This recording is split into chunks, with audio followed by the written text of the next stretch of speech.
Hello and welcome to the Wrestling Headlines WWE RAW review. My name is Maher, aka Imp, and we are live here on Wrestling Headlines YouTube and available in podcast form later. Links in the description, or head over to wrestlingheadlines.net for all your latest wrestling news.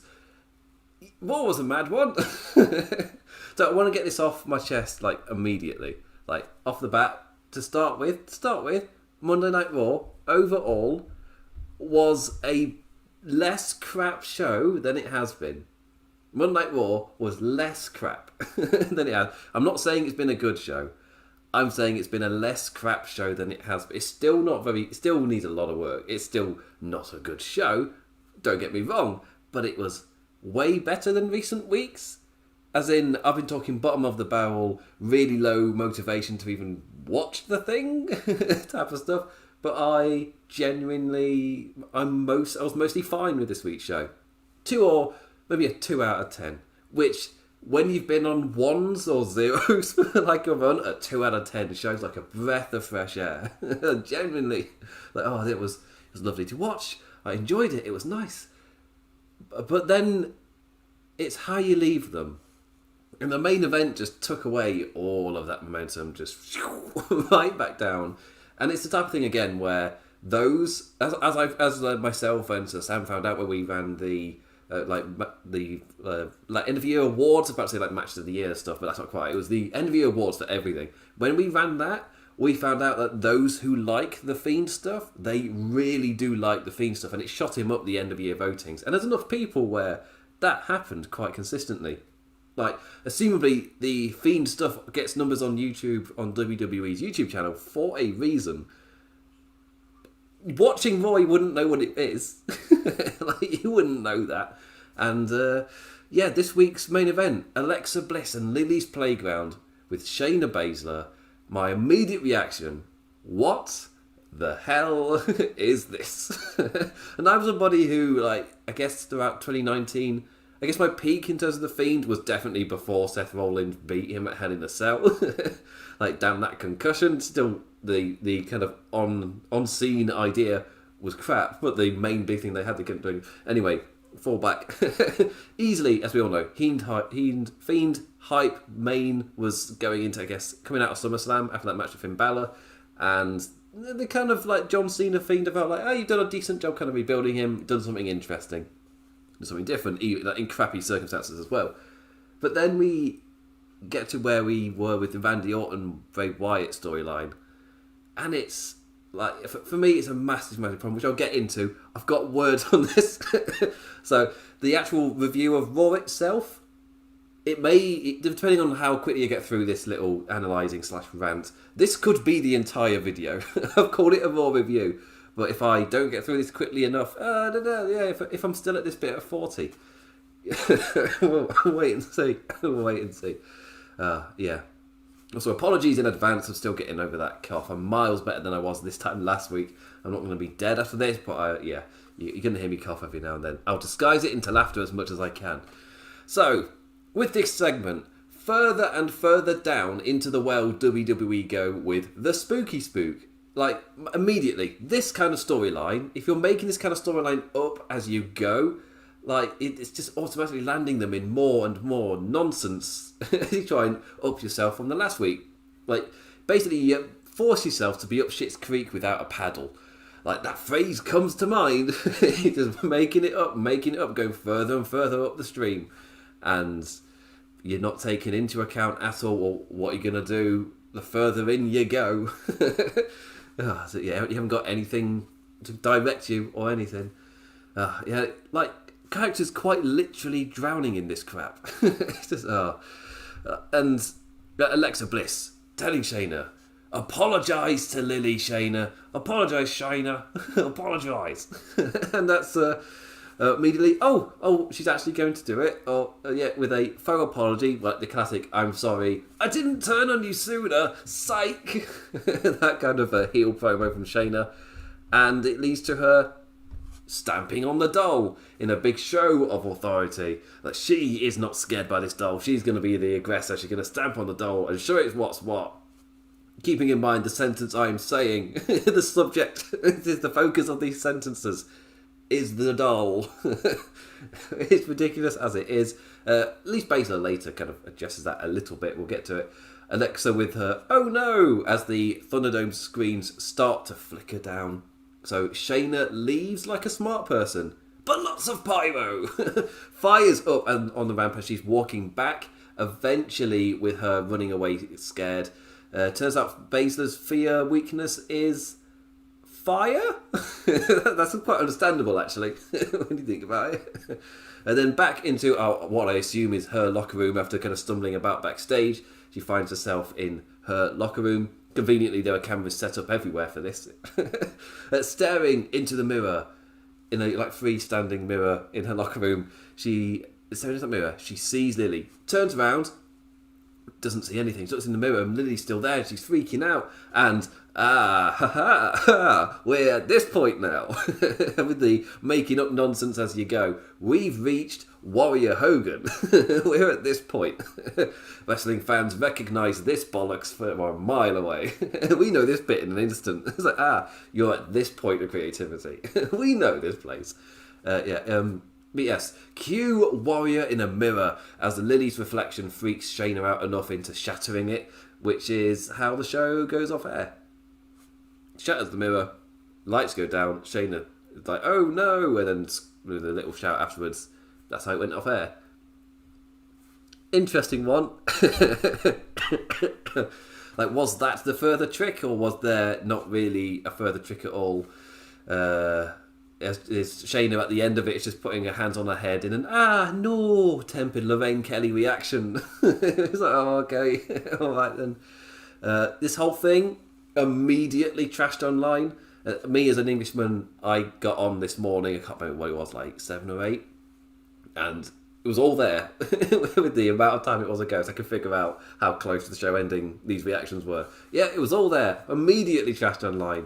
And by the time I was there, I saw the discourse. It was being talked about as one of the worst segments in Raw history. Doesn't mean it is, because no one's shagged a corpse. But the fact that as a wrestling fan, you know that's the line we've all got. It's a weird place. But the fact the conversation is happening about this being the worst segment of all time tells you all you need to know. Because again, in terms of worst segment of all time, you've got to just, for some reason, do something which is beyond offensive, which Katie Vick ended up being. So it's, we have to go beyond the pale. And this was just a bit crap. It's just, yeah. So even if there are little notes in there, it's still that the whole production part of WWE, this still isn't good. So I can see that. I'm somebody who's not hated the Fiend stuff as much as other people. It's kind of why I stuck through it to WrestleMania last year with John Cena stuff. I really like that. I was fine with the Fiend kind of in his Thunderdome era, I guess, in a way, when he was on top of SmackDown. I thought his entrance into Thunderdome, I'm somebody where I enjoy the entrance so much as I was kind of get into the Fiend character, and I liked the little stories he was having. I didn't mind the way that characters spun off of him and had blatant reactions to it, which is part of a WWE problem. It's just nice to see characters having after the feud reaction to being in the feud. So that was nice. But I'll get to it in a second. But it's when we reach Bray Wyatt, Randy Orton. So first off, before so that's kind of the bit the writer hates, where we've gone through what has just blatantly just happened. But now for kind of the analysis, before I do get into it, if you're enjoying this, all the power to you. Good for you that you are able to find enjoyment in this. Good for you. I'm not somebody who, if you find enjoyment somewhere, why would I rip into that? I'm never going to rip into somebody for liking a thing. I'm talking about wrestling. How could I possibly speak? But yeah, if you enjoy this, all power to you. I'm about to rip it apart. So yeah. So with that kind of stance of something doesn't have to be quote unquote good for people to be able to find enjoyment in it. Con Air is a film me and my family will watch every year. It's not a good film, but it's a family favourite. So, case in point, I've brought myself down a level by saying that. So, for me, critically, the Alexa Bliss Lilly arc is categorically bad. as we stand right now. But I feel really harsh saying that because, like, for me, it's like for me to critique it, there has to actually be something there. But my critique is that there isn't anything. Like, this is made up week to week as they go. Like, there is no mapped out plan, there is no story in place for me to analyse or pull apart. It's just Charlie in Sunny and Philly with his mad red threads linking together the conspiracy theory. Like, sure, they link, but there's nothing there. It's just things happening presented as if there's something deeper at play, and we've learned from Wyatt versus Orton that there simply isn't. Like, there is no meat to this bone. Is there even calcium? Like, there is no plan, and that's what we learned from Bray Wyatt, Randy Orton. It's what I hinted at earlier with Bray Wyatt versus Randy Orton, hinting that there's something deeper at play, that we were building to something, that when Randy Orton lights a match, that's because later on we're going to see Bray Wyatt on fire, or something like that. The issue is, that was never the case. It was made up as they went along, and just trying to up themselves or move on or create something interesting spinning off of the last thing, but doing that every week, if not every couple of weeks. And you get to a point where it's got to be going somewhere. To not even know what the point of the big WrestleMania payoff is, as in to not have an end game. You don't have to do this for every single storyline. Cedric Alexander's mid-card flubbering about doesn't need, I guess, a plan of this detail go all the way to WrestleMania. But specifically, when you've got this kind of character and storyline that's hinting at something deeper, and it's a little bit out there, so they do something weird, but the whole point is it'll make a little bit more sense as you get further forward in time. The closer you get to that big SummerSlam, the big WrestleMania, where it's meant to make sense. But there is no plan. There is no, oh, don't worry, this thing that maybe was a bit weird earlier on, oh, later on that'll make more sense because we know where we're going with this. No, none of that at all. If anything makes sense, it's because it was written in hindsight to then make sense when in the moment it didn't make any sense. And then they try and link it together afterwards and hindsight write it. Instead of, oh, now it makes perfect sense, rather than trying to convince you it does. For this specific kind of character to not have an end game, an end point, a place they are going in direction with it, for me, it's going to end up in worse and worse waters. It's just, it's quite not disheartening, but a complete lack of faith that this is going anywhere. And that's kind of where I see this. When Alexa Bliss was giving her talks in the playground for weeks and weeks after WrestleMania, and we're only just recently seeing her interact with the wrestlers themselves in the ring, teasing that she'd be going after somebody. After Wyatt Orton, where the lesson should have been, with this kind of character, with these kind of arcs, have an end point, know where you are going with it, know exactly what you are doing. Maybe you can be a bit looser on the exact week to weeks. I know it's wrestling, just in case. But you vaguely know everything, or a bit more than vaguely. You know where, like, the beats for this story that need to happen. This is still being made up as it goes along. That's what it absolutely screams. Obviously, it'd be nice if I was right. I was wrong. That's the self-ego coming in. It'd be nice if I was wrong. And it turns out, no, they knew exactly where they were going with it. We just waited. Sometimes it stretches out, so you hit the pay-per-view beat, and then you go to the next thing. But this doesn't scream that. This feels exactly the same as with Wyatt and Orton. And the only reason that's makes me feel a bit down watching Raw, a bit disheartening, is that means there was a really big lesson coming out of Wyatt Orton. I mean, if you're going to do a thing like this, you got to have something actually driving that deeper thing at play. You can't hint at something and pretend that it's there, but you don't actually know anything, you haven't got any idea. This kind of character you need, like, you don't need to tell me, I don't need to know, but you, the writer, you do. You do need to know. And it's like, something that I'd be a bit fearful of is what we got with the Roman Reigns storyline, where it's one of the things I was taught, like one of the first things taught at university when I was doing the script writing part of the film production course. One of the first things I was taught was when you are pitching an idea for a script, don't ever hide any of the twists or anything, because you're pitching to the people that will make the thing. They've got to fund it. They want to know what the twist is, so they know what they're funding.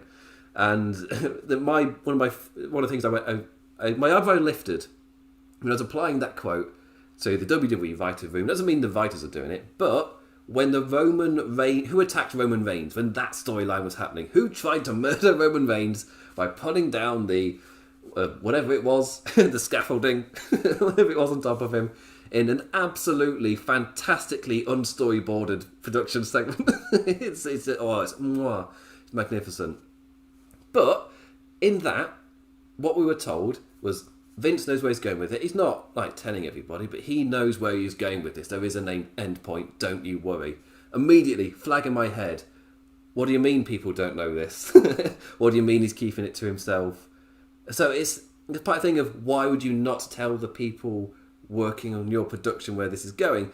And obviously the excuse is, well, you don't want the people for it to get leaked or anything. You don't want any of that kind of thing. You don't want he's got a big twist planned or everything. No, it is. But my kind of immediate reaction is, we could tell your writers. It's just for them not to know. For you to keep it so tight, so like one person, if it was even that, or if that one person was quoted saying that they were told the same thing, immediately it's like, does he though? I mean, does he? Just immediately out there, does he know where this is going? And all you have to do is watch the thing. Evidently not. Evidently there was not an end point for this. And if there was, it got massively lost in a way where there was no idea of how to get there. You know, just Eric Rowan 2.0 just plucked out of your arse. What what an ending out of, well, we need something. Crap, what do we do? And that's the Bray Wyatt Randy Orton thing more and more felt like that as we went further along. Just like the Who Attacked Roman Reigns segment. No different. Blatantly, it's just that massive feeling of like making it up as you go along, and turns out that was the case. Like, the wrestlers themselves were desperate to know what's going on, what is the end point here, and they were never told what it was because they never knew, even the week of WrestleMania. Then the next thing with Alexa Bliss is, well, this is the very next storyline after that. Surely the lesson learnt here is you just put in the time to map something out. This feels exactly the same. No different whatsoever. And for me, it's not weird that Alexa Bliss is main eventing Raw. She's been main eventing Raw ever since her and Bray Wyatt came over. Bray Wyatt there or not, Alexa Bliss has been like a main event closing angle. It's normally been a weird spooky spook thing that's just ended the show on a, alright then. This was no different. It's definitely in that, alright then, but it's 100% hit that Who Attacked Roman Reigns point of me just watching somebody make stuff up from week to week, not having any idea where any of it is going. It's like, oh, well, what should I do? Like, I'm not forgetting as well. Like, I'm not forgetting the whole Baszler versus a doll. I'm not forgetting that thing, that level of the critique. But like, that's your show-ending cliffhanger. The doll in the mirror, the weird thing which is immediately parodied and related to Warrior Hogan and just the goofiness with that entire thing. Looked on in hindsight with a bit of nostalgia, goofy laughing at it.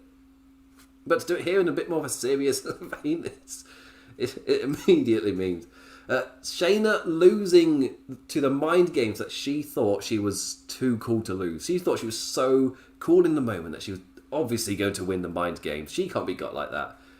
But it's a cliffhanger to what? Like, even if what happened in the episode made sense and it was fine, and this was Shayna Baszler did something to Lily, you don't do that. And for the first time, after Alexa Bliss talking about it for a couple of months, we're going to see that for the first time. But when it's also paired with that essence of making it up week to week as you go, it's a cliffhanger ending. But to what? As in, I don't have faith they know. As in, right now they know. As in, they'll make it up over the weekend or whenever they write it. I don't know. I'm not in the process. But it's like, yeah, a cliffhanger ending to what? Like, what substance is there for me to actually have hope in and get excited for happening? When they don't even know where it's going next, how can I read into anything they present me? It's just stuff happening. Like, why would I care? And like, what will Shayna's reaction to this be next week? I don't know, because the writers themselves don't know. How am I meant to fucking know? And just like overall, just that overall feeling of I was trying to think, how do I sum up my entire feelings on this? And I've just put like trash. This is trash. But calling it that is if it's even of enough merit to review. Because what is there? What is there actually here? It's just stuff being made up as it goes along. What are you building up? What is the beat going to? It's just stuff happening. And it gets to that point where nothing matters. As in, I feel that's where a fair bit of Raw is. There's just that not planning stuff out, and you just quite often the mid card is trying to fill time. I feel like this week was a lot better, and the way the show built up as well. I was a much bigger fan of the way that I don't like the WWE, especially the pay-per-view trope, where the idea is peaks and troughs. As in, you have your massive high, then you have your low, and you build up to your next high, or like the roller coaster pay-per-view booking idea. I personally don't like that. Obviously, that's a massive like personal preference thing. That's not something to slap on good or bad, black or white. It's just a personal preference. I like my show to like start with something lower. I guess the New Japan method, where you start with like the lower matches and you slowly build, and then the final 4, 5 segments at Wrestle Kingdom are all absolute bangers because they're like your biggest matches of the year, back to back to back. I feel like this week's Raw, it built up a lot better than past weeks. The first hour was a lot more slow building and elevating, and then eventually you got your bigger stuff as the show went on. And yeah, I'm all for that. But this final segment, that was a bit of a tangent going into a bit of positivity. Because again, this week's Raw was so much. I found this week's Raw so much better than what we've been getting. Like really, it's the best Raw since WrestleMania, possibly. But that's not like a massive praise, because I'd still rate it 2, maybe. There's so much I don't really care about. It's individual little things, and that ending maybe drags it down quite a bit. But yeah, it's just you've gotten to that point where you've been making it up week to week, stringing it along for so long, and I am definitely including the stuff from like before. Because I remember an Alexa Bliss interview where she's saying, like, as soon as like when she first joined the Fiend, was that this time last year or a bit later?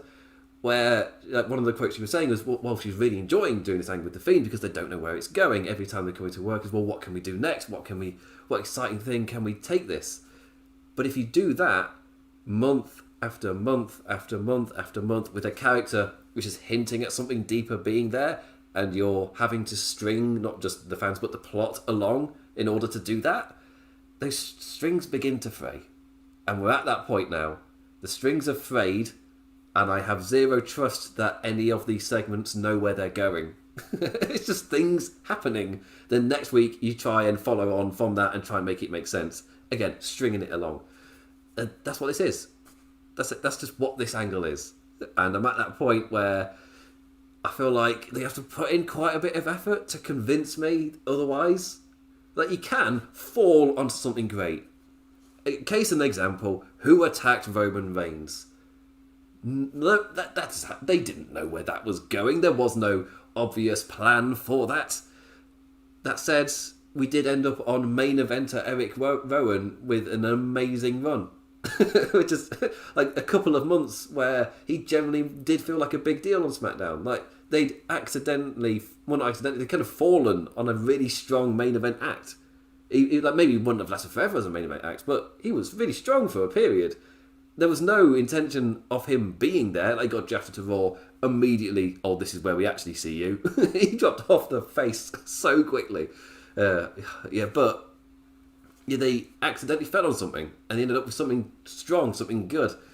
I wouldn't be surprised they wanted to do Roman Reigns, Daniel Bryan, and didn't know where they were going with it. That's what they ended up with. So you can fall onto something great. They've done it in the past, and I've said before, WWE are often really good at hindsight booking.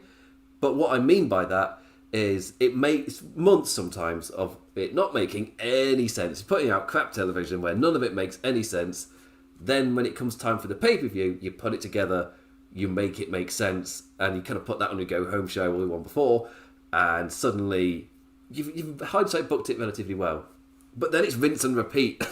So, well done. By the time you got to the pay-per-view, you managed to tie everything together, even though it was written as it went along, but you put the time in, you tied it all together, you made it as much sense as you could, and you made the best out of a bad situation. Well done. Do it. They did it. Then just do it again. It's just like the lesson doesn't get learned, and it's the exact same thing for me for this Alexa Bliss Lilly thing as with Bray Wyatt versus Randy Orton. The lesson wasn't learned, and we're in the exact same scenario. It being made up as you go along, and none of it means anything because there is no meaning behind it because they're making it up. They don't know what they're going to do the next week, which just stringing along, and I'm trying to leave out stringing the audience along because that's putting a shade of guilt on it. But you're stringing the plot along. It's just trying to make it make sense. I would like there for on one of the weeks just something which completely flips my opinion on this, just a sign of foreshadowing or something which just lets me know. No, we do genuinely know where we are going with this. It's not random. It's not made up as we could go along. But yeah, that's not how the show's written. That's not how. This isn't the only segment where this is an issue. It sticks out so much because of the kind of characters they're doing it with and the level of, I guess, absurdity in it. That doesn't necessarily mean bad. I'm a massive Tori Yano fan. That character is absurd. Luchasaurus, that is absurd. But I can take that. I can take absurd. I like the silly side of wrestling. We'll get to that later when we get to Drew McIntyre. Sword out of nowhere. I loved that. So I'm fine with the absurd. But yeah, something like this at this level where there is often quite a more serious twang on it, I guess. Yeah, to not know where you're going with any of this. Yeah, it just got to that point. It has got to that point where I've gone from somebody that's like, no, it's different. I'm perfectly fine with different. I like variety on my wrestling shows. I'm fine with this. To where we are now, where again the strings are frayed. You're still pulling it along. You're not going anywhere. You're like me at this point, just just pulling the whole segment along on fraying strings because it's not going where what you don't know where you're going next. I think that's a perfect segment because that's clearly I hadn't scripted that. I feel like that's the perfect note to end that bit on. Yeah, but yeah, it turns out it's taken me like half an hour to get through it. But that is my kind of whingy moan on the Alexa Bliss stuff. Again, there are people who genuinely do enjoy it. And again, the end of year awards really opened mine and Sir Sam's eyes. Just this sheer number of people who really elevated Bray Wyatt up those lists. And we're not talking like a couple of people either. I think we're talking, I can't remember people voted in the end. I want to say we're talking like a couple thousand, I want to say. I can't remember what the final count was. I might be mixing it up with a different year. But yeah, this wasn't a small number of people. Like, there are quite a few people really into this stuff. And I can see some merit if you are completely able to put aside like all production critiques and take everything at ultimate face value without any thinking of future, past, and in terms of, just how the thing's actually made and done. It's just, yeah, if you're able to ignore all of that. So, yeah. If you think the Fast and Furious films are the most emotional stuff you've ever seen, if the Fast and Furious films make you cry out of sheer emotion, maybe you're at a certain kind of film taking in level to enjoy this. That's what I'll go with. That felt like a massive insult. What I meant is it's very surface level in Fast and Furious. So if that does it for you, you don't need anything more complex. Therefore, this would also do it for you because it's very shallow. Just, yeah. That's my little moan out of the way. Because again, I thought this was the best Raw since WrestleMania, and by that I mean well done. You got a 2 out of 10 rather than a 0 or a 1. And again, because of that, this show felt like a breath of fresh air. I really enjoyed the way it built. I loved the random moments that got a reaction out of me. There's still critiques. There's still some moans in there. It wasn't perfect. Again, 2. Maybe I bump it 2 because I'm stuck between 2 and a 3, and I feel like 3's too generous if I was going out 5. So maybe 2.5 because 2 feels too low, 3 feels too high. Maybe just increase the scale so this maps out better. 5 out of 10. Do it like that. But anyway, so it kicked off this June 8th edition of Monday Night Raw. And I'll be honest, Monday Night Raw has this effect on me where I don't want to watch NXT. And it's got nothing to do with NXT. It's just after covering Raw, I just want a day where I've got nothing to do with that company. I just want a day to recover, it turns out. That said, like, actual mental health status, it's way better to have back-to-back and have a massive time to recover than it is to be late night, one day to recover, late night, one day to recover, late night, one day, like that string. So that's a little insight into the fatigue of the British covering this. But we open with a Battle Royal. No more contenders, Raw Tag Team Championships, and I guess a little insider, I don't go on Twitter. Well, I'm on Twitter before I go to sleep, but I very rarely see any of the WWE like promotional material for Monday Night Raw. So when I go in, it's just what is on the show, because I've not been on Twitter. I have not seen any announced matches. I think I've seen it like maybe. It's rare when it does happen. It does happen. I've definitely tweeted about it in the past. I've moaned about a tag team match being put together. But it's really rare when I do see these things. So I had no idea. This has been hyped up on Twitter earlier in the day. I was like, oh, this is interesting. An interesting thing to kicking off with. Just kicking off with a match. Massive plus. Only giving one team an entrance. Well, we know he's at least in the final two now. Like, I know the ending now. You've only given focus to one of the teams. But it was a number one contenders match for the Raw Tag Team Championships. RK Bro, who were the only team to get an entrance, versus the already in the ring New Day, Mason T-Bar, Viking Raiders, and Lucha House Party. An interesting order of events to kick off the show. The contest, ready to go. Everybody's made their entrances. Then you have the champions come out and explain the reasoning for the match and its competitors. So that's an interesting order. This is what I call having to explain in the moment because you haven't made it make sense beforehand. AKA, they didn't know they were doing this angle this time last week. And that's what AJ's there to fix and to do.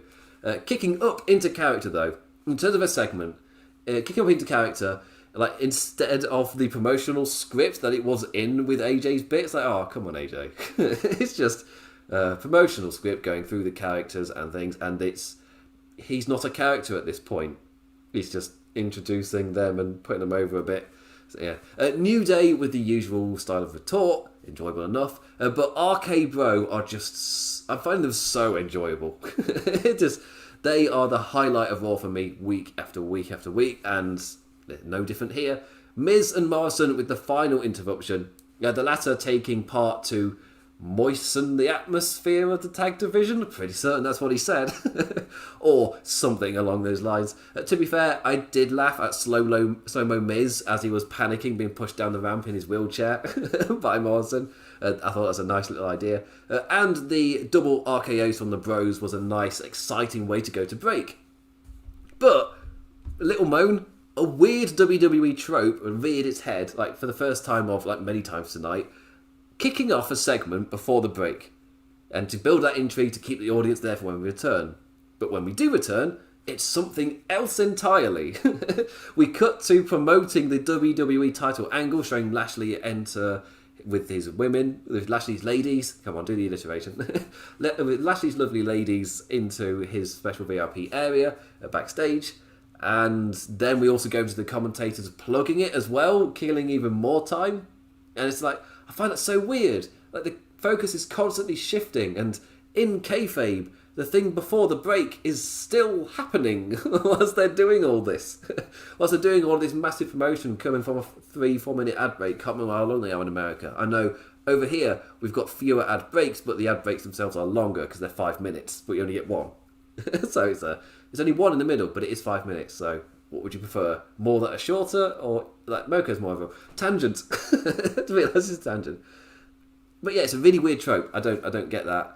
Why would you excitingly set up the match and then you spend you're trying to then immediately keep them for something longer? It's like, be really excited about this match when we return, but be more excited about this other thing. Then you stay for that. So you can do it after. You don't need to. Is it really that a worry in the modern day? Like, are people really switching like they used to in the 90s? Is that core audience of people who flip between channels. I've never understood those people. I've never been one of them. But the channel flippers, are like, do you really need to be playing to them nowadays when it's mostly just a hardcore that watches every single week?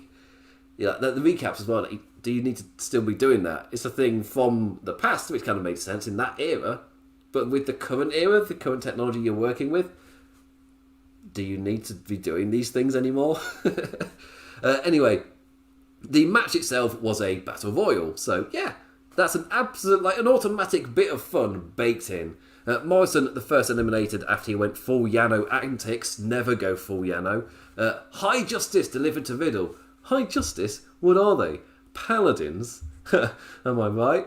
Am I right, D&D nerds? Mason T-Bar make a lot more sense if you do look at them as non-human protectors of Oath, I guess. Anyway, they got eliminated piss easily short after, so not that great. I just remembered my prediction from last week as well, where I said that my prediction was Kofi would be in a tag team match like the last few weeks never happened. And I'm watching this, spot on!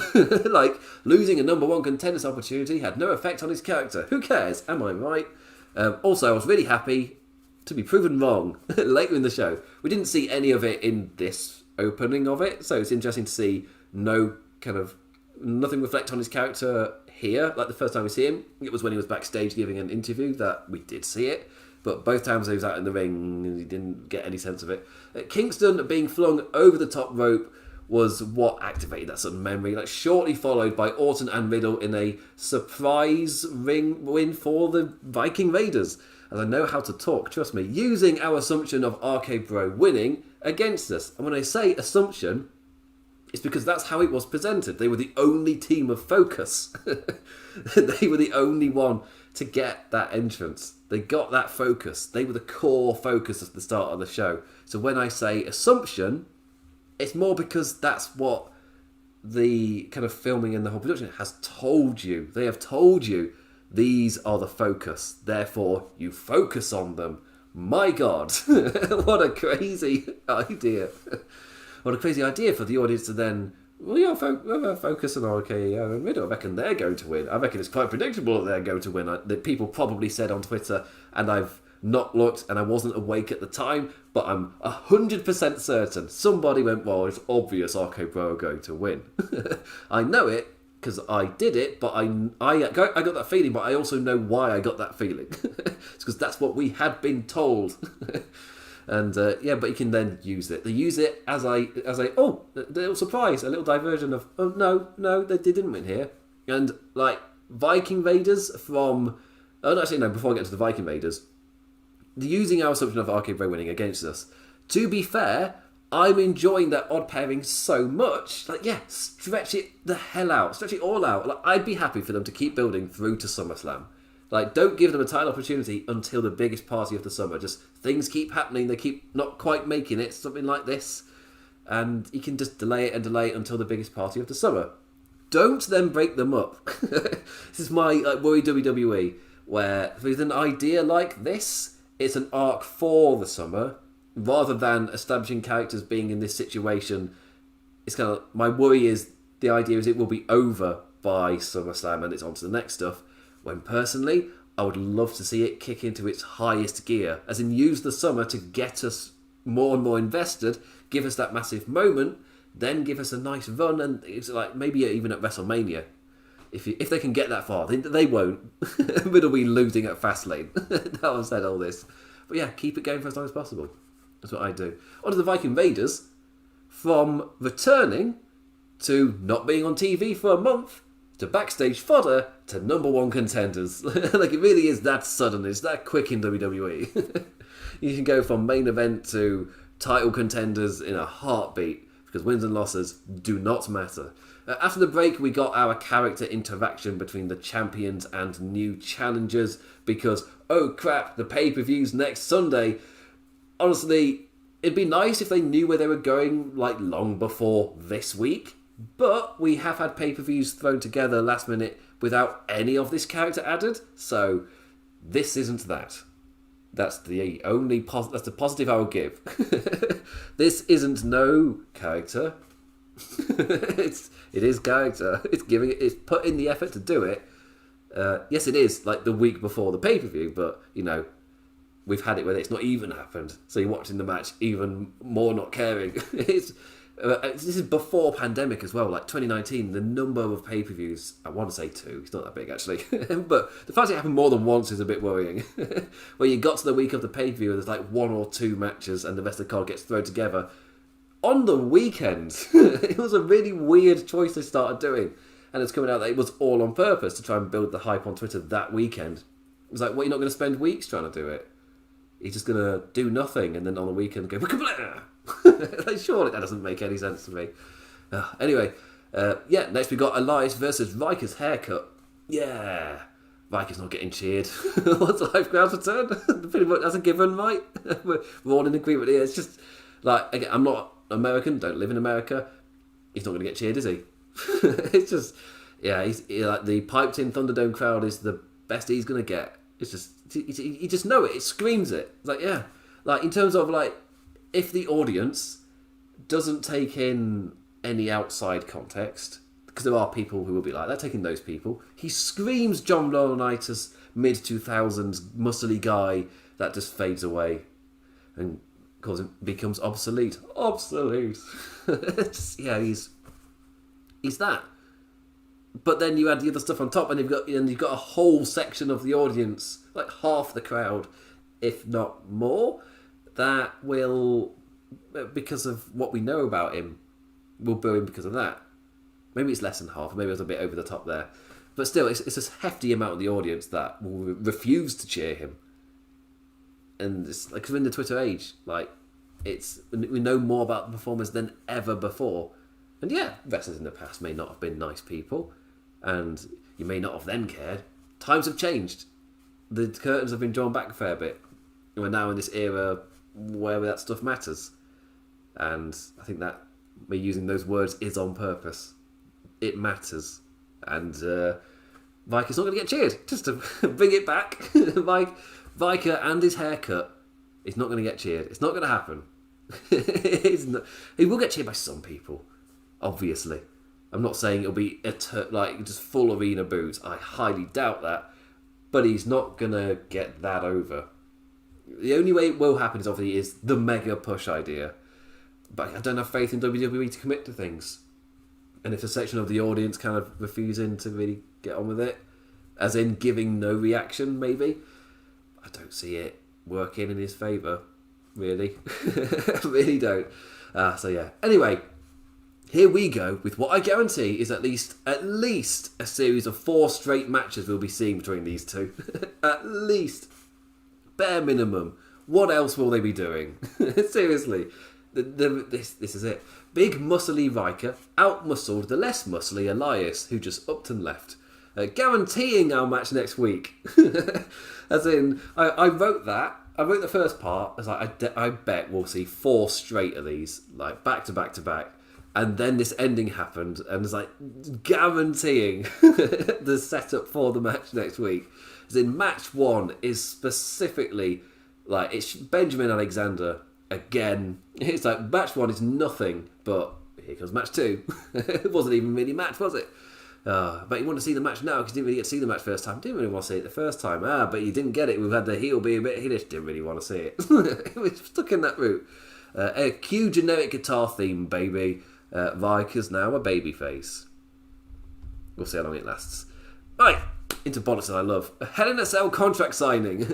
Drew McIntyre and WWE Champion Bobby Lashley. Hello, Adrian. Assuming also from the UK, given that you got UK in your name. UK 5. Nobody does that anymore. Anyway, Lashley taking his sweet time so the Scot has enough space to reminisce about Robert the Bruce. And before the champion and Lashley's ladies lethargically lumber on down, like, hey, we've got 3 hours to fill, and whoa, are we going to fill them? The stipulation added that if Drew loses, he will never fight Lashley for the title again, as long as this final opportunity is inside Hell in a Cell. He didn't say it like that, he said it in Scottish. Hell in a Cell, man. I don't know what part of Glasgow, well, it says Glasgow there, I don't know what part of Scotland that's from. Like, hey, I liked both men bringing up how McIntyre keeps earning consecutive opportunities in spite of cleanly losing.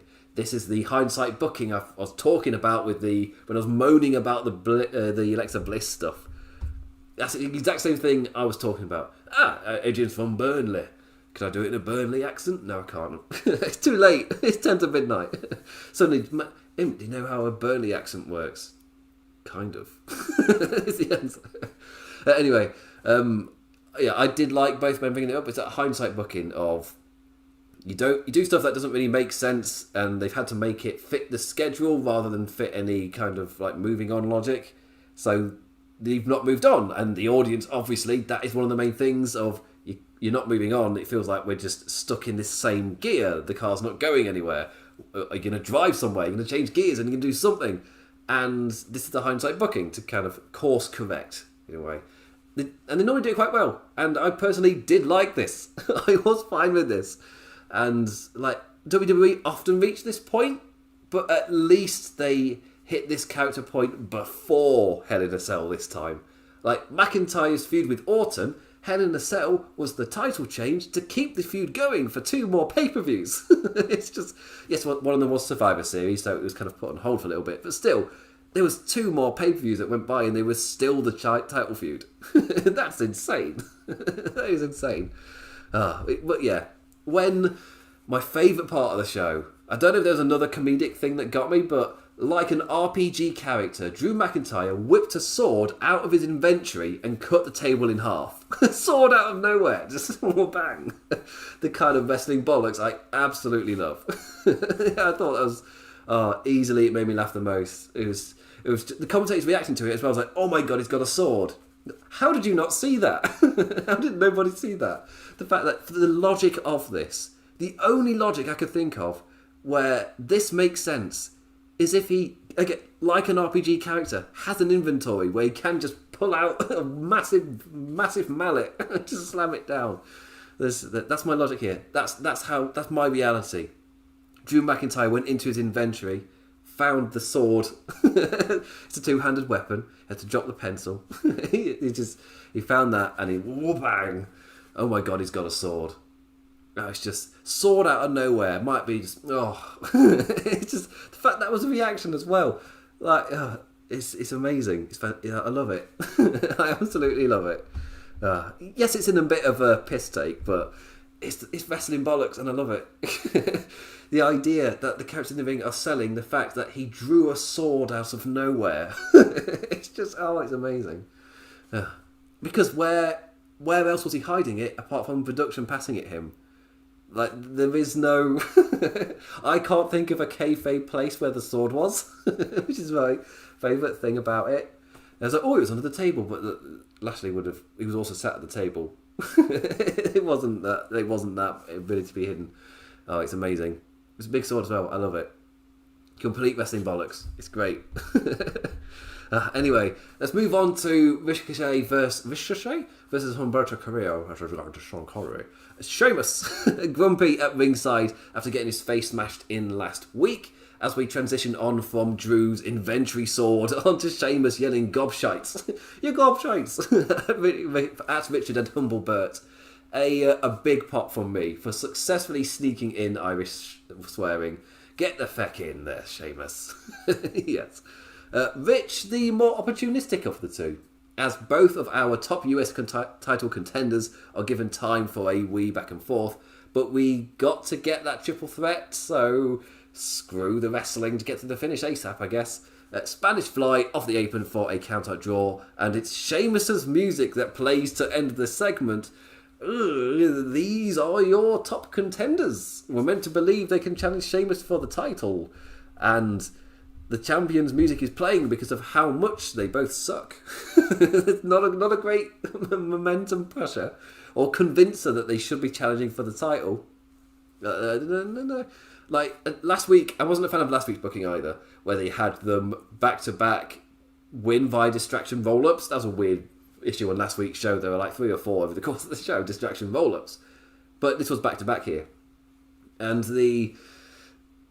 yes, they don't win convincingly, but they gotta win. So in terms of trying to convince me that they should be facing or be in line to face the US champion, they both pinned the US champion. So then this match kind of makes sense. But if the idea is to go for a triple threat, then you've got that problem of, well, when you got this match, one of them's going to have to lose, and he can't have either of them lose. There's going to have to be a double count out or double pin or something. There's something to happen. And they went with the double count out, and Sheamus laughing at them. But, it's... Why should I care about these two challenging the champion again? It's a plus for them setting up something slightly different from the run-of-the-mill title challenge. But why should I care when not one of the three people in this feud has been presented as winners? It's just, they're all losing. That's so impressive. How do you even achieve that? Oh, it's incredible. I do overall I'm really enjoying Sheamus' character still since moving to Raw, doing his whole Drew McIntyre thing. He's hitting a fantastic stride and one of his best career runs, and I'm still enjoying his character work specifically as US champion. He's obviously in the drudges of Raw's booking. I still think the work that he specifically is doing is great. He's still on a fantastic run, but he's getting marred in there with what he's given to work with, which isn't his fault. So it's two criticisms. He is the critique of him, the guy doing the job, in terms of what the guy's name is. It was Sheamus, and him doing that, he's doing a great job. But he's being given shite. It's kind of working with it. Really impressive. Before we move on, Sheamus is a plastic mask man. Plastic mask, I did want to hit up on that. I forgot to make a note on that. There's something about that plastic mask gimmick in WWE where it always works and it's always great. It's always, when you first see it, it's like, this might be a bit of a weird, a hide from I'm just this figured man and the Phantom of the Opera. No, do not look upon my gaze. That sort of thing. But with the characters they do in WWE, for some reason, that pantomime theatre, no, it really works in WWE. Just the way they produce their television, that really does work. And yeah, Cody Rhodes is my fantastic example. Trish Stratus did it as well. There must have been somebody else. I can't think. Does Undertaker count? He was he was legitimately joined for Phantom of the Opera with that mask, but he was meant to be the undead, so that kind of works anyway. A bit more naturally. Tangent. My main one is Cody Rhodes, where it's just and Trish Stratus. They're the two, and it really, really works. Just that. Do not look upon my hideous face. No, do not hurt my face. And Sheamus. Oh, it's Stephen Farley's his real name. Cool. I will not remember that. I suck with names. Stephen Farley. That is an Irish name. But yeah, Sheamus again. It's been 1 week and he's killing it. It really works. It's immediately some characters whenever they ring they've got an injury there. It's it feels a little bit awkward that you're gonna have to wrestle through this. Sheamus, it just fits him. He's got this no nonsense brawler attitude that he really is the best. And the fact he can't hide his wounds at all is it's such a fantastic knock on his character, and it feels so natural because it wasn't a scripted thing. It was a thing that happened to him in the competition, and it's now had to be integrated into the presentation and the story. But it works really well because it was a natural thing that happened. And again, Stephen Farley really knows how to kind of incorporate into this current character. He really understands this version of Sheamus, and it oozes it all out of it. Just the mask just fit in perfectly. Quite often you can tell by looking at their Twitter, how naturally do these things fit into their characters where things go a little bit wrong, a bit awry. Sheamus is to a T. He's got it down. Seemingly he's created a character here that he knows inside and out. Knows exactly how they would react to a thing. He's been playing a D&D character for years. They know exactly what that person would say at that point. Not that I've never partaken in such activities. But yeah, I'm loving Sheamus currently. Yeah, Hiri and RK Bro are my two favourite things on the show. It's just that obviously Sheamus' booking isn't as strong as RK Bro. That's kind of my RK Bro. The actual writing and booking is a lot more stable. Sheamus is having to deal with this stuff and random contenders feeling like they're going to get a push. So yeah. Cena broke his nose. Was it Seth Rollins who broke Cena's nose? I want to say that from the it was when he was doing his knee finisher, and he broke his nose completely busted. I want to say, and Seth Rollins then used that. It's to have the heel use it as well. Like, you don't have to be like, when it quite often is a heel that's doing the dramatic gimmick, but it was in all three circumstances I gave there, in terms of Trish Stratus, Cody, and now Sheamus. All of them were heel at the time, so it worked really well for all of them. But yeah, that John Cena, when he got his nose busted, then the heel used it. So look what I did, in terms of like disfiguring him, and then he bravely doesn't wear it. It's like, I like that. Yes, yeah. The disfigured face then mixed in with how the character reacts to it. It's just, they know how to do it. Like, when a thing happens like that, it oozes so much more character than, I don't know, Mandy Rose and Dana Brooke walking away after Nia Jax slips, because that's just as good as winning. Then why does any of the competition matter? Seeing how a character just naturally adapts to something like that, it tells you so much more about a character than just blatantly just... It's another WWE issue I've got. I know I've already overrun because of my rant at the start, but I've just one more thing. Yeah, with the... one of my main issues is the way they script what the wrestlers say in like talk show segments or backstage bits, or when they're talking to their rivals. It's the way that they just state their traits and their kind of emotions, as in they say, I am this, I don't like you, this is bad. That type of thing. They're not characters. And you can... but the fact I love Sheamus is he's not doing any of that. You get all of it from the way he carries himself, the way he treats the other people. He doesn't directly say... well, I guess he does in a way. He was blatantly laughing at them, but it doesn't. It feels a lot more natural than the kind of scripting of, well, you're a bully and I don't like bullies. It's like, oh, what is this? What is this? Sheamus says it feels so natural. So that's an applaud. Again, this Raw was so much better than recent times. Again, like 2.5 out of 5 or 5 out of 10 show, but we've been getting 0s and 1s, and it feels so much better because of that. And it's things like this, things like Sheamus, things like, okay, bro, that really elevate the show. Of course, Drew McIntyre inventory sword also doesn't hurt. Also, as I brought up earlier, correct me on the Kofi thing, where I was saying character showing no reaction to losing a number one contender massive opportunity. In the ring, there was like no character effect on display in either of his two matches. But backstage, last week's loss was all over Kofi as MVP approached him. So I just wanted to make that point. Yes, I was going a bit... my prediction last week was Kofi would return to the tag division like nothing ever happened. Because these characters aren't characters, they're plot devices. And he... no, he did show character. Backstage, as in when action was happening, he got no sense of it, but when it was backstage and it was relevant for his character to be a character, he was a character. Which, to be fair, that's the kind of thing I could critique, I don't know, Doctor Who. It's the type of thing I could critique on Doctor Who. But on wrestling, where the standard is so much lower, where you... Because with Doctor Who, you expect a drama in that circumstance to have the character have character. That's a given, that's what you would expect, so when there isn't, you're like, that's wrong. But in WWE... the bar, it's the other way round. The bar is so much lower, you don't expect there to be that level, and when there is, oh yeah, nice suffice. Speaking of character, Eva Marie, inspirational VTR, she'll be debuting next week. Eva Marie. Again, could be, I say this every week, this could be a great character. I was really into her character when in a 2016 run, I want to say, on SmackDown. I thought that could go somewhere great. She got her own way. Sucks. I really do want my lack of faith to be proven wrong here.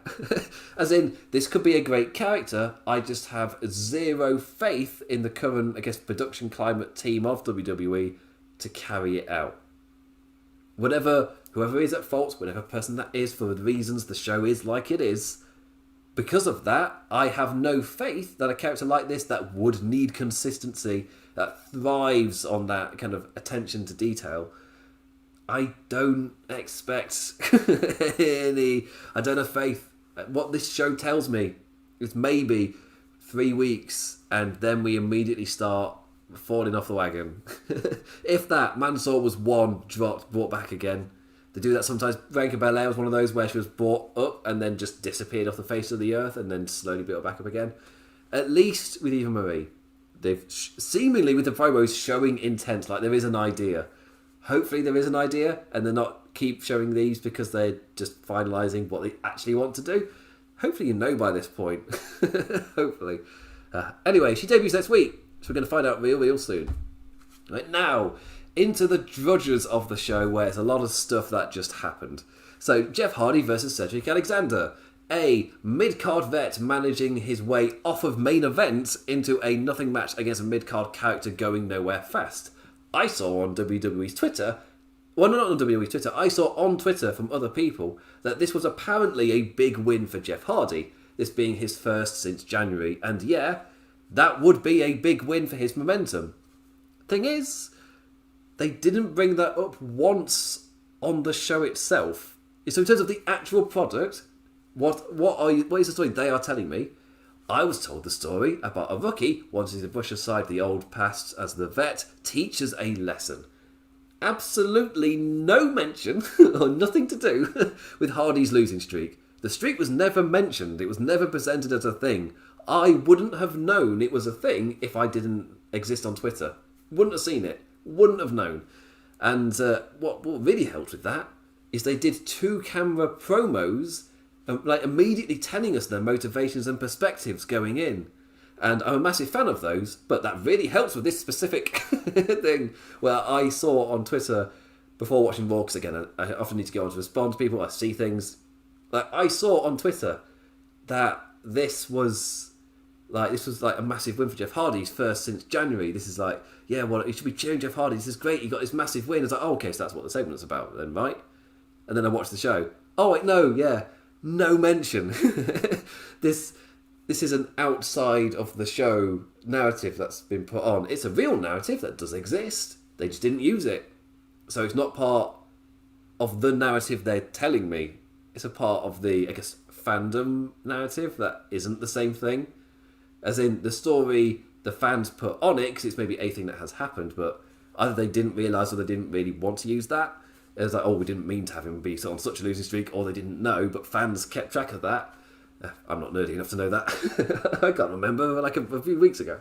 But yeah, it was, hey, Nicole McDonald. Hey. But yes, I'm a fan of those to-camera promos, and that immediately helps me because I was told Jeff Hardy's motivations and perspectives, as well as Cedric Alexander. No mention of a losing streak. It was all about vet versus rookie and disrespect and proving a lesson or pushing aside the past. That's what this match was about. And the action of the match was strong as well. Like Cedric losing to his own cocky mocking, costing him at a vital moment.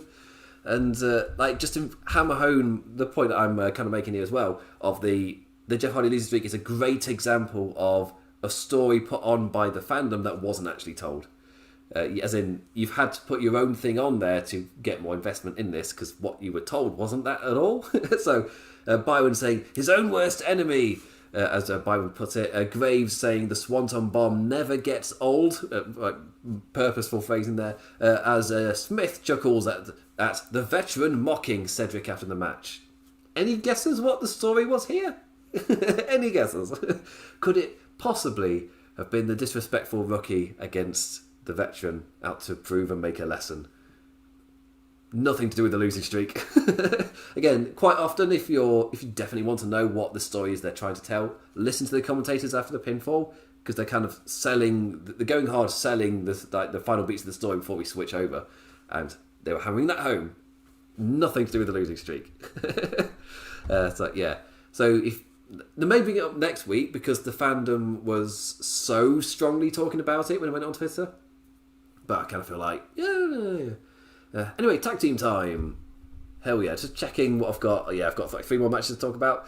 It's because I've gone over, I try to keep it under an hour, but I've gone over because it took me 30 minutes ranting about Alexa Bliss and Lily at the start of the show. We're now into the judges of Raw. Anyway, so Nikki Cross and Asuka versus Rhea Ripley and Charlotte Flair. Nikki finally getting a real in-ring opportunity against the champion and challenger. The story regarding her 2-minute beat the clock non-losses as victories, as her proving herself. Is that how that stipulation works now? Because a little thing, that's not how it's worked in the past. It's never been, if the person you're facing in the beat the clock challenge doesn't get beaten, then the one who didn't get beaten wins. But no, it's just time limit draw. Does that mean time limit draws? How do they work? It's an interesting one. It was Nikki saying you couldn't last two. That's my Nikki Cross impression. You couldn't last. Someone talking to Nikki Cross. You couldn't last 2 minutes. Oh, I could last 2 minutes. I tried to Scotland, Nikki Cross. I can't do it. I did Lorraine Kelly earlier. I can bloody. Oh no, Lorraine Kelly. Oh no. That's Nikki Cross. Oh no. No, that's too far into Lorraine Kelly. I definitely went past Nikki Cross into Lorraine Kelly there. You have to dial it back a bit. Like doing Irish, where you go full offensive Irish, leprechaun stuff. Like, hello. Then you just dial it back a little bit so you're no longer being offensive. A little bit more like that. Anyway, tangent. That was a massive tangent. So, Nikki Cross and Asuka versus Rhea Ripley and Charlotte Flair. But how will they coexist? It's like they only have the one story. They've got no other stories for the women's title feuds. But how will they coexist? We got it twice in the build to WrestleMania for both of the women's title matches, and here we are again. I say because surely they do have different stories. They just don't use them. One of the better examples with Flair and Ripley never showing signs of getting along. So I preferred this over the Bianca Belair and Sasha stuff and the Ripley Asuka stuff. It would just land a tad better if, like I just showed there, if I hadn't watched this story I don't know how many times this year. And by this year, this is only the 6th month. We've not had the 6th month yet. We've just started it. We're not even halfway. And we've already had the, how will they get along? How will they coexist? We've had it so many times. So many. Oh, it's like NXT where there used to be friends storylines. Count the number of NXT women's division stories in NXT are the we used to be friends storyline. We used to be such good friends, but now she's different. You see it so often. I don't know if they've become self-aware and maybe stop now, but it happens a lot. It happens a lot. Normally outside of the title feud. Anyway, the wrestling ability, only getting the team of champion and challenger so far against one actually gelling in Cross and Asuka. Eventually, the blondes just lamping each other into a full-on wrestle. Flair hitting natural selection on her tag partner as Nikki stole the win. Continuing the story of Cross scoring victories over Flair and Ripley. They're not, though. As in, she technically didn't lose the past two. I don't know why that automatically means she won, but apparently now it does. So she, I guess, didn't lose. She didn't lose the previous two. This time she actually did score a pinfall, but it's not out of her being great, it's out of the other team falling out and her picking up the scraps. But Cross acts like these are major victories, that she's really proving herself here. A commentary also telling us that that's exactly what she's doing. So that's what they are, right? That's what they're meant to be. And I was watching this going, it's just a matter of time before a heel tells her the obvious, and then we in the audience go, yeah, but they're right though. As in they're taking the fan critique and they have a heel say it happens quite a lot, to kind of brush it aside as a thing, like now we've addressed the issue, can we please move on type of stuff. No. It's just a matter of time before it happens because it's so blatantly not. If you are the person in the beat the clock challenge that doesn't lose, that means apparently means you win. Anyway, and this was a feeding off a scraps win, which was then celebrated as look at me prove myself. I'm really stepping up here. Are you though? Anyway, hopefully next week remembers that the match they're building towards the pay-per-view and focuses on the champion and challenger over the side conflict. I don't hold out hope. I expect them to focus on the Nikki Cross stuff again. But that's what I would do, just focus a bit stronger on Ripley and Charlotte Flair. To be fair, this was a decent way to do that. Just the ultimate falling out, and then you can have them next week address it, maybe just verbally, and then you go into the final stuff. For the pay-per-view, yeah. It'll be a decent match, they're both great wrestlers. I'm assuming it's going to be strong. I'm assuming it's going to be great. I've got hope. The pay-per-views have been relatively strong in this era. It was fantastic to see them fall from 4 hours down to 2.5 as an Englishman. Oh, yes. It's amazing. I love it. But, yeah. I need to move on now. Yeah, the Hell in a Cell pay-per-view should be strong. It should be strong. Even if the build is a bit naff and Hell in a Cell matches aren't announced until like really last minute. AKA the feuds really don't feel like they deserve a Hell in a Cell stipulation, but it's the pay-per-view, the schedule dictates it, so here we are. Yeah. I am on that side of maybe you shouldn't have so many gimmick pay-per-views when your stories aren't naturally building to the stipulation.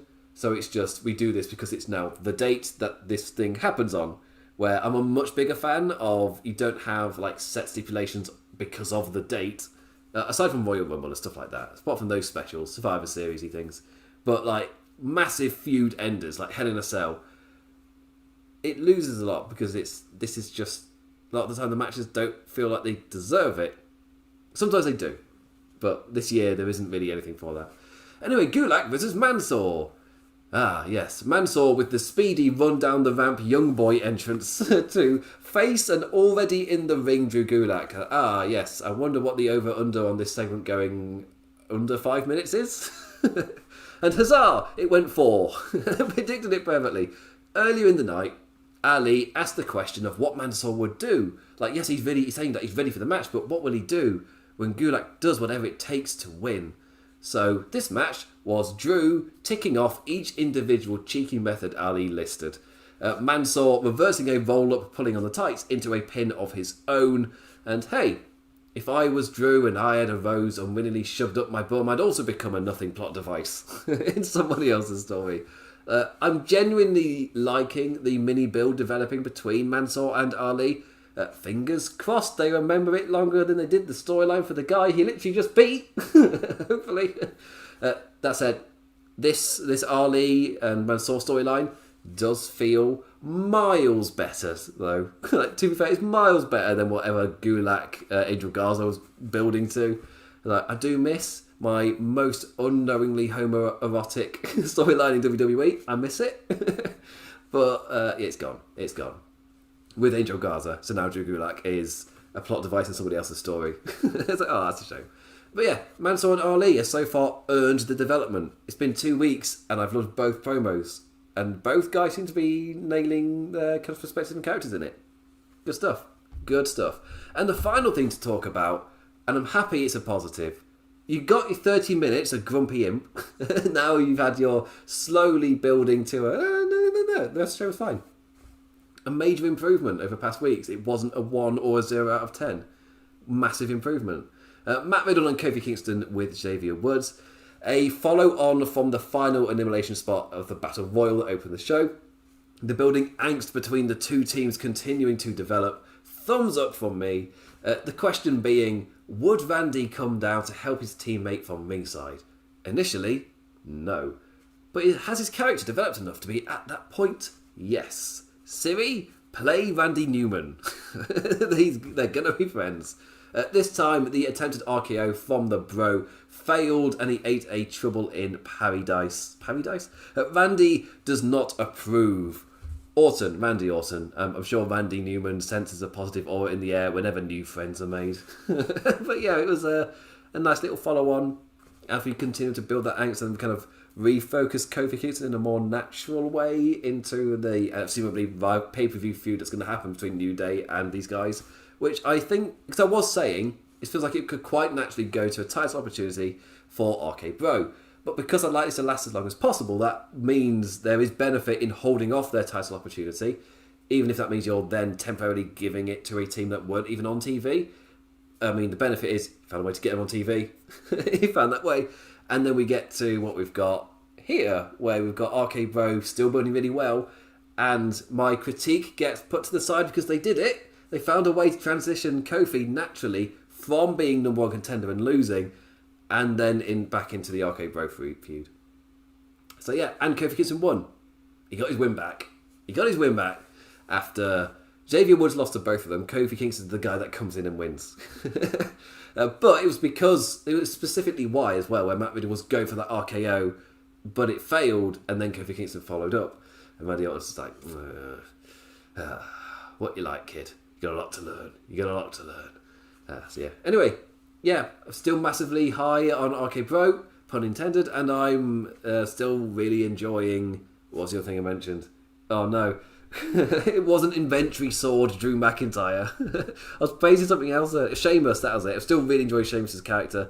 Even if the storylines he's been putting in aren't the best, I'm still loving the character. But yeah, the main talking point, the main thing that I guess the wrestling world has been talking about this entire time since the show is Alexa Bliss. Is the Alexa Bliss and Lily stuff crap, the worst thing ever, or not? And again, yes, it's crap, but like I don't. Twitter is this in that world of ultimates of it's either the best thing ever or the worst thing ever. This is bad, but it's not the worst thing ever because that bar is so incredibly low. WWE have already set such a low bar that this is just crap. It's just not it's just not TV that's made well. It's not outright offending its audience. It's as in when I say offending, I mean you walk away feeling offended. That's the level. That's the low level they have achieved in the past. They are not at that point. It was just a bit crap. So, yeah. And it followed on with the exact same tone that all of the Alexa Bliss segments have. I just really wish there was a plan. And it screams there isn't, so they're just going to keep fraying that string as they keep dragging along the plot. Anyway, that's the end of the review. I'm going to go to bed. I went way longer than I meant to because I had to rant about the ending point of the show, so that meant for one segment that was going on for half an hour, but there we go. Finally got through the whole of Raw. Again, it's not a show that deserves a review this long. I've had a giggle. I've had an enjoyment. I enjoy the review way more than I do enjoy watching the show. Like I enjoy doing the Photoshop more than for the thumbnail more than I do, or the picture next to me, which is that way. Yeah, I enjoy doing that way more than I do watching the thing. Because the thing itself is just a bit naff. That's what you put it. But in terms of should you watch this show or not, because I don't like to, even though we're talking about numbers, it's kind of to give an impression. I normally give my final review, my takeaway point is normally a phrase or a sentence or more of a feeling coming away from it. And for me, I would say this week's Raw was not a 0 or 1 out of 10. It was so much better than that. So much better. I'd even give it a 5 out of 10. I'd even give it that. As in, they've made it to an average. Like, it's fine. It's fine. It didn't make me question my wrestling fandom. It didn't get to that point. Yeah, it was mostly fine. And then the main event was crap. Oh, I felt it was crap. But the rest of the show was great. It was fine. It was strong enough. I have my moans, I have my critiques, but to actually watch the thing, yeah, it was fine. It wasn't exceptional, and it wasn't awful. It was just on. with some positives thrown in there as well. So yeah. So well done on improving from the awful run we've had. As in, for me, with this show they finally broke that streak. As in the 1 out of 10 or even below, just constant streak since WrestleMania. And I want to say even the weeks before it were the same. Just counting on WrestleMania to kind of give them that spark, and then it happened, and the spark was never there. Raw was exactly the same feeling it has been for months now, and this isn't a recent issue. This has been a case for Raw for months, and this week finally broke that streak, and he gave us a 2 out of 10, 2.5, like a average Raw type of review. That's what I give this. So well done. In other times, that's like, probably shouldn't check it out then. In modern day times, that means there's been a massive improvement. So well done, Raw. Anyway, that's the end of the review. I will be back tomorrow to review NXT. What did you make of Alexa Bliss and the whole thing to do with Lily and Shayna Baszler? Did you take something away from it? Or are you like me where it just doesn't really mean anything anymore because it feels so strong whenever I watch it that I'm making it up week to week? Yeah. Just the phrase I used earlier, stringing along the plot as the strings begin to fray. That's still what they're doing. Anyway, I'll be back tomorrow for the NXT review, where I'll most likely be a chirper chappy because it's NXT Takeover in your house this Saturday. Yeah, I don't think I'm able to review it. I might try and hit somebody up about doing a later review, but the listens for those are normally nothing. It's just the number of them though. Yeah, as in whenever I've done a take, it's quite often with a takeover, it lands on a bad week, and I'm saving my energy for the main WWE thing. So in terms of my actual life, I've already put things off for the main roster thing to cover that. The thing people actually tune in for. I do that, but for the takeovers, yeah, as in they're not often worth the time and effort they require to put in, because you need that kind of. You need there to be the reason to do it, and I can put my efforts better elsewhere. It's basically what I'm saying. Anyway, I will be back tomorrow for the NXT review. I still do the NXT reviews, still those. Anyway, thank you for watching, liking, engaging in any form or any manner. It's always highly appreciated, never taken for granted. Yeah, massive thank you. Yes. And I will be back tomorrow for the NXT review. I'm repeating myself because I need to sign off and I'm very tired. So with that, I bid you adieu. You can follow me on Twitter at the Damn Implicat. You can follow Wrestling Head, and also on Twitch as well. I've been doing the implications with 2 S's over on Twitch, streaming what I streamed yesterday. Can't remember what it's called, but I streamed Horizon Zero Dawn today. Outer Worlds, that's what I streamed. I'm streaming that tomorrow as well. So yeah, playing video games. I made affiliate, so I'm really happy with that. So yeah. I can finally the main point about making an affiliate is, you can finally make money, but yeah, that's more like theoretically. Really, I'm just happy I can finally do like channel rewards and things for watching, and I can do like my own personal emojis and things. So yeah. Anyway, also follow Wrestling Headlines, the site we're doing this for, the main business daddy. Wrestling at Russell Headlines on Twitter, that's Wrestle without an E, and Wrestling Headlines over on Facebook. And with that, I bid you adieu. Adios.